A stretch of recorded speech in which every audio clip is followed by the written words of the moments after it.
ভালোবাসে না, রাসূলকে যে মহব্বত করে না, সে কখনো প্রকৃত মুমিন হতে পারে না। বলেন কি হতে পারে না? হাদিসের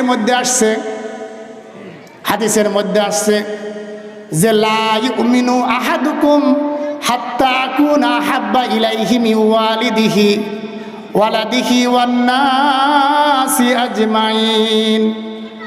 রাসূল সাল্লাল্লাহু আলাইহি ওয়াসাল্লাম সাহাবাদেরকে জানাই দিলেন, লা ইউমিনু আহাদুকুম হাত্তা আকুনা হাব্বা ইলাইহি মিন ওয়ালিদিহি ওয়ালাদিহি ওয়ান নাসি আজমাইন।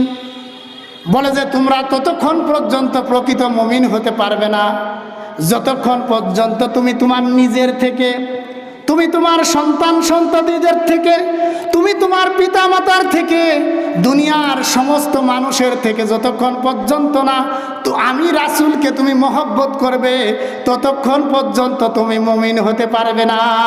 ঠিক কিনা বলেন? কারণ রাসূল কারীম সাল্লাল্লাহু আলাইহি ওয়াসাল্লামের সাহাবীরা জীবনের থেকে কাকে বেশি ভালোবাসতেন বলেন? রাসূলকে ভালোবাসতেন।